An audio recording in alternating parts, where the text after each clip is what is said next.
akan membahas tentang teks laporan percobaan.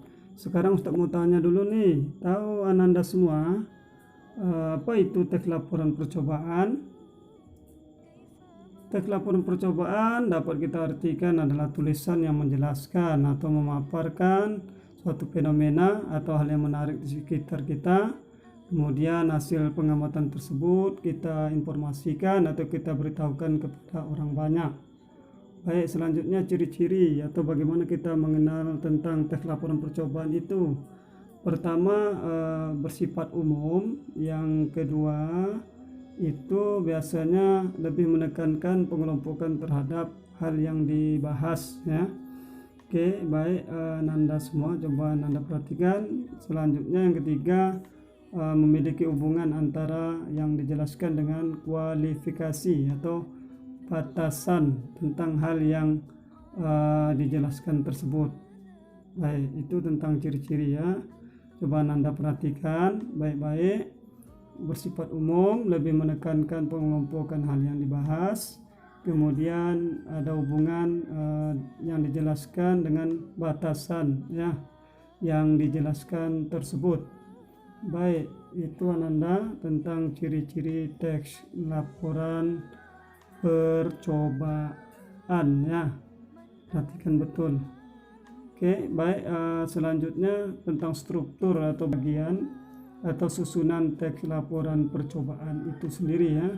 Pertama, pernyataan umum, yaitu berisi klasifikasi atau pengelompokan aspek dari sesuatu seperti hewan, alam, tumbuhan, dan lain-lain yang dibahas secara umum. Bisa dikatakan pernyataan umum ini disebut juga pengantar, ya, karena biasanya terletak di awal-awal ini. Di awal-awal biasanya dia menjelaskan sesuatu itu secara umum, secara menyeluruh saja, secara global saja, gitu, ya, tidak secara lengkap.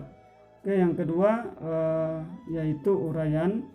Uraian menggambarkan sesuatu yang dibahas secara rinci atau secara lengkap, bagian per bagian, kebiasaan atau kebutuhan hidup makhluk hidup, ya, penggunaan bahan dan alat, perilaku alamiah dan hal khusus, ya. Baik, boleh dikatakan uraian ini adalah bagian inti atau bagian pokok dari struktur teks uraian. Apa yang kita amati kemudian kita laporkan kepada orang banyak, kita jelaskan secara lengkap di bagian uraian ini sehingga orang paham apa yang kita amati dan kita sampaikan kepada orang tersebut, ya, kepada orang banyak tersebut. Oke, baik, Ananda perhatikan betul, ya. Di uraian ini Ananda harus betul-betul menjelaskan sehingga orang paham tentang apa yang ingin Ananda informasikan berkaitan dengan pengamatan yang dilakukan. Oke, yang selanjutnya unsur-unsur atau bagian-bagian yang merupakan berkaitan dengan kebahasaan. Di sini ada aspek umum atau generik, ya, aspek yang memiliki makna dan cakupan pemakaian yang luas. Bersifat umum nih Ananda semua, ya. Kendaraan, mamalia, ikan, air tawar, rumah, sekolah, dan lain sebagainya. Oke, baik, Ananda selanjutnya kata tugas, kata yang hanya memiliki makna gramatikal atau makna yang berubah sesuai konteks atau situasi, sehingga makna kata tugas akan menjadi jelas jika dikaitkan dengan sebuah kalimat. Contoh kata depan. Kata depan ini contohnya di, dengan, dari, ya. Kemudian kata hubung yang, serta, dan. Kata sandang si, sang, ya. Partikel kah, lah, pun, dan lain sebagainya, ya. Baik, Ananda, itu tentang kata tugas, unsur yang dua, ya, kata tugas. Oke, baik,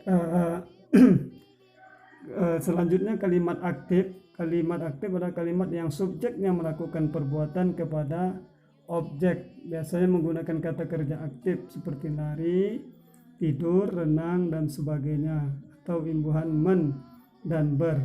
Di sini contohkan peneliti memasukkan zat asam ke daging. Oke, baik. Coba perhatikan ya. Di sini ada 3 unsur kebahasaan tadi. Apa tadi? Aspek umum atau generik, kemudian kata tugas dan kalimat aktif. Baik Ananda. Oh, masih ada ya. Ini tentang terakhir ini urutan kegiatan atau uraian kegiatan ya. Saya terdapat dalam prosedur atau cara kerja yang terdapat dalam teks laporan percobaan. Contoh di sini contohnya adalah pertama, siapkan alat dan bahan yang diperlukan untuk melakukan percobaan. Artinya dalam urutan kegiatan ini langkah-langkah yang ingin kita lakukan dalam pengamatan itu apa ya. Oke, baik, masih ada ya. Kata benda. Kata benda ini sebagaimana yang kita ketahui adalah yang mengacu atau kata yang tertuju pada benda, manusia, binatang, konsep atau pengertian. Contoh bahan baku, ketakutan, petinju, pengadilan ya. Oke, terakhir ternyata ini ada kata terakhirnya, teknis. Merupakan kata yang memiliki arti khusus terkait bidang tertentu atau bidang keilmuan tertentu. Di sini contohnya pendidikan, kurikulum, silabus, kedokteran, infus, pasien dan sebagainya. Oke, Ananda, itu saja mungkin ya. Terima kasih.